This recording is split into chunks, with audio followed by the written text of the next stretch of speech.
శ్రీమాత్రే నమ. జయ గురు దత్తాత్రేయ నమ. ఈ వీడియోలో మనం మిథున రాశి వారికి సెప్టెంబర్ 16 టు 30వ తారీఖు మధ్యలో జరగబోయే పక్ష ఫలితాలు పరిశీలించినప్పుడు మరి మిథున రాశి వారికి ఈ వారంలో రాశ్యాధిపతి బుధుడు చతుర్థ స్థానంలో ఉచ్చ స్థానంలోకి రావడం వల్ల ఆల్రెడీ రవితో కలిసి ఏర్పడినటువంటి ఈ నిపుణ యోగం ఈ రాశి వారికి వారిలో ఉన్నటువంటి నైపుణ్యాన్ని చాలా వరకు ఇంప్రూవ్ చేయడం జరుగుతూ ఉంటుంది. సహజంగా రాష్ట్రాధిపతి బుధుడు ఉచ్చలోకి రావడం వల్ల వీరిలో ఉన్నటువంటి సామర్థ్యం చాలా పెరుగుతుంది. అటు విద్యార్థులకు కానీ వ్యాపారస్తులకు కానీ అలాగే ఏ రంగంలో ఉన్నవారికైనా తొందరగా నిర్ణయాలు తీసుకుంటారు. మంచి ఆలోచనలతో ఏదైనా ప్రయత్నాలు ప్రారంభించడం జరుగుతూ ఉంటాయి. అయితే ఇక్కడ రవితో కలిసి ఉండడం వల్ల దశమ స్థానంలో ఉన్నటువంటి శని కూడా ఈ బుధుడిని శని భగవాన్ని చూడటం వల్ల ఎవరైతే ఉద్యోగంలో మార్పు కొరకు ప్రయత్నం చేస్తున్నారో లేదా మీకు ఏదైనా కొత్తగా ఒక రాజకీయంలోకి ప్రవేశించాలన్నా వేరే వ్యాపారంలోకి ప్రవేశించాలన్నా కూడా ఇది అనుకూలంగా ఉంటుంది. ఎస్పెషల్లీ ముఖ్యంగా మీకు వారసత్వంగా మీ పెద్దవారి ద్వారా ఏదైనా పదవి రావాల్సి ఉంటే అది రాజకీయ పదవి కానీ ఏదైనా ఒక బోర్డులో మెంబర్ కానీ ఒక ఎండోమెంట్స్లో కానీ కొంతమందికి కొన్ని డిపార్ట్మెంట్లో అనుకోకుండా కొన్ని పదవులు రావడం జరుగుతుంటుంది. అంటే పెద్దవాళ్ళకి ఏదో అవడం వల్ల వారికి వారసులుగా మీకు ఏదైనా పదవి రావడం జరుగుతుంటుంది. అటువంటి పదవి ఏవైనా మీకు రావాల్సి ఉంటే ఈ సమయంలో మీరు ప్రయత్నం చేయడం వల్ల మీకు చాలా వరకు అటువంటి గొప్ప ఉన్నత స్థాయి అవకాశాలు రావడం జరిగే అవకాశం ఉంది. దానికి అనుగుణంగానే రాశి యందు గురుగ్రహం ఉండడం వల్ల మీరు ఎక్కువగా ఆధ్యాత్మిక సంబంధించిన కార్యక్రమాల్లో పాల్గొంటారు. ఎవరైనా ఇబ్బందుల్లో ఉంటే వాళ్ళకి ఏదో విధంగా ఆదుకోవాలి అన్నటువంటి ఆలోచన కూడా చేయడం జరుగుతూ ఉంటుంది. మంచి ఆలోచనలతో మీ పనులు ప్రారంభించడం వల్ల అటు మీకు మీ మిత్రులకి మీరు అవతల వారికి కూడా చాలా వరకు మంచి జరిగే అవకాశం ఎక్కువగా ఉండడం జరుగుతూ ఉంది.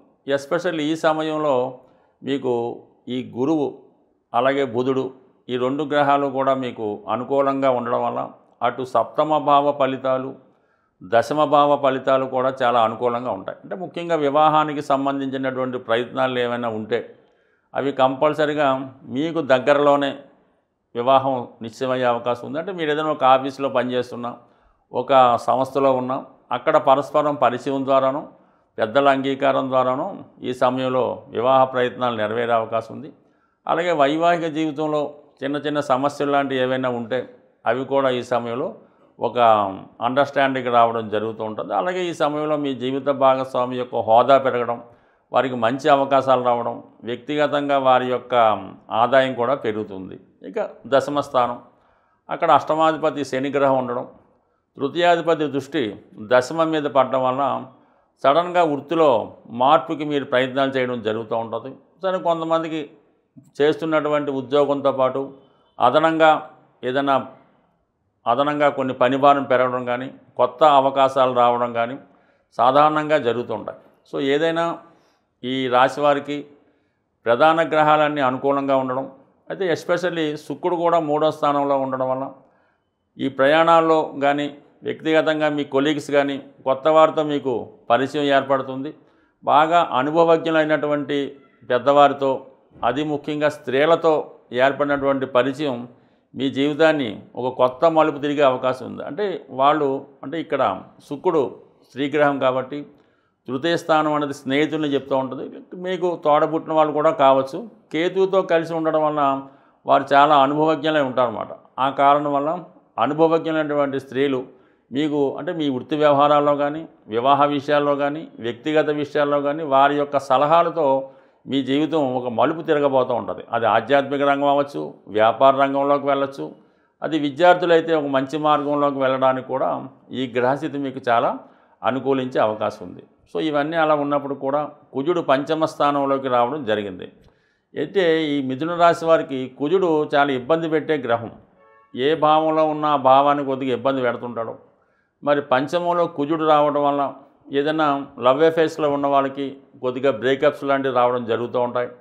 వారి మధ్య అపోహలు లాంటివి జరిగే అవకాశం ఉంది. అయితే మీలో ఉన్నటువంటి టాలెంట్ ప్రదర్శించే ప్రయత్నం చాలా వరకు నెరవేరుతుంది. అంటే ఎక్కువగా ఈ టీవీ సంబంధించినటువంటి మీడియాలో ఇవి యాంకరింగ్ చేసేవాళ్ళు, న్యూస్ ప్రజెంట్ చేసేవాళ్ళు, అలాగే న్యూస్ రీడర్సు, ఇలాగా మీడియేటర్గా వ్యవహరించే వాళ్ళు ఎక్కువగా ఈ సినిమా రంగానికి కానీ టీవీ రంగం కానీ ఎక్కువగా యాంకరింగ్ చేసే సబ్జెక్టులో ఉన్న వాళ్ళకి కంపల్సరీగా మంచి అవకాశాలు రావడం జరుగుతూ ఉంటుంది.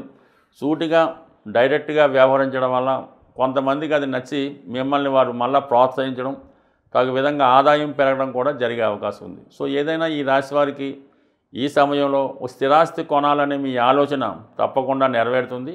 మీరు ఆ ప్రయత్నం చేసినప్పుడు ఈ సమయంలో ఏదైనా ఒక భూమో, ఒక గృహమో, ఇల్లో, స్థిరాస్తో ఏర్పరచుకుంటారు. దానికి తగిన ధనాన్ని కూడా సమకూర్చుకొని తొందరగానే సొంత గృహాన్ని ఏర్పాటు చేసుకోవడానికి ఈ గ్రహస్థితి మీకు చాలా అనుకూలంగా ఉన్నది. బట్ ఏదైనా ఈ మిథున రాశి వారికి ఈ రాబోయే పక్షంలో అటు విద్యార్థులకు కానీ వ్యాపారస్తులకు కానీ అందరికీ కూడా అనుకూలంగా ఉన్నది. ఇంకా వీళ్ళకి మంచి ఫలితాలు రావాలంటే ఈ హనుమాన్ అనుగ్రహం కోసం హనుమాన్ చాలీసా పారాయణ చేయడం కానీ, సుబ్రహ్మణ్య స్వామిని పూజ చేసుకోవడం వల్ల ఇంకా మంచి ఫలితాలు ఈ రాశి వారికి ఈ పక్షంలో వచ్చే అవకాశం ఉంటుంది.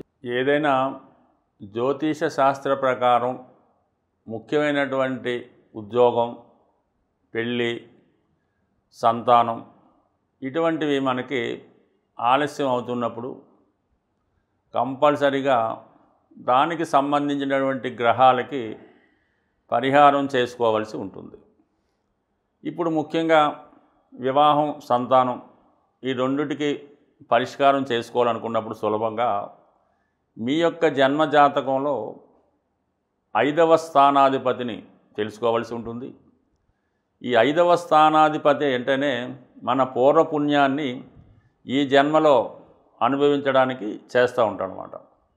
మనకి అసలు పుట్టినప్పుడు జన్మజాతకంలో ఈ పంచమ స్థానం, పంచమాధిపతి బలహీనంగా ఉన్నప్పుడు మనకి పెద్దగా పూర్వపుణ్యం లేదని, దాన్ని బట్టి ఈ జన్మలో ఏదైనా పుణ్య కార్యక్రమాలు చేసి పుణ్యం సంపాదించుకుంటే తప్ప అదృష్టవశాత్తు పెద్దగా ఏమీ కలిసి వచ్చేది ఉండదు. కాబట్టి కంపల్సరిగా ప్రధానంగా మరి ఈ సంతాన విషయంలో అంటే పెళ్ళి కంపల్సరీ, ఇది ధర్మ కార్యక్రమం కాబట్టి అసలు వివాహం అన్నదే సంతానం కొరకు, సత్సంతానం కానీ మన పెద్దల్ని పుణ్యలోకాలకు పంపించడానికి ఈ వివాహం అనే సంకల్పాన్ని పెట్టడం జరిగింది.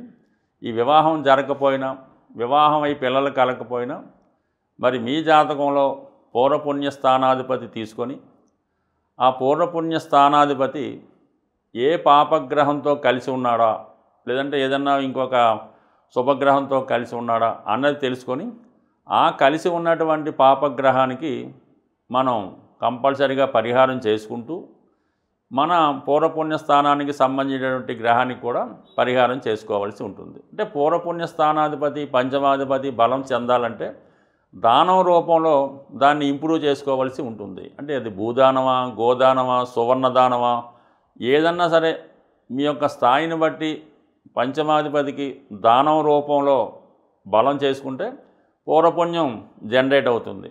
అయితే దానికి ఒక పాపగ్రహం చూసినా, ఒక పాపగ్రహం కలిసి ఉన్నా ఆ పాపగ్రహానికి పరిహారం చేయాలి. అంటే దానికి దానం రూపంలో కాకుండా ఆ గ్రహానికి జపం చేయించడం వల్ల కానీ, లేదంటే ఆ గ్రహానికి సంబంధించినటువంటి దేవతని ఆరాధించి హోమం, అంటే జపంతో పాటు జపము, దానం, తర్పణం, హోమం ఇవన్నీ చేయించుకోవడం వల్ల ఆ గ్రహం సంతృప్తి చెంది మీకు శీఘ్ర ఫలితాన్ని ఇవ్వడం జరుగుతూ ఉంటుంది.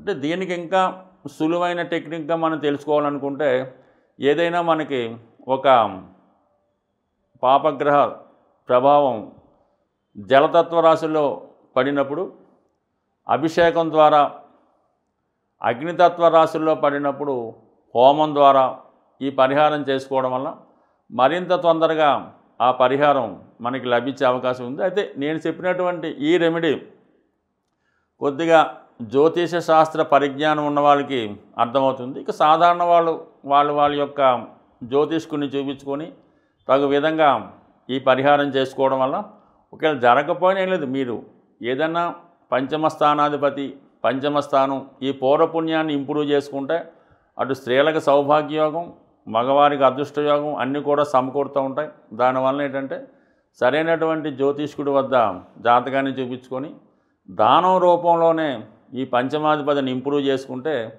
మీ యొక్క పూర్వపుణ్యం జనరేట్ అయ్యి ఈ జన్మలో జరగవలసినటువంటి ముఖ్యమైన కార్యక్రమాలు జరిగే అవకాశం ఉంది. స్వస్తి.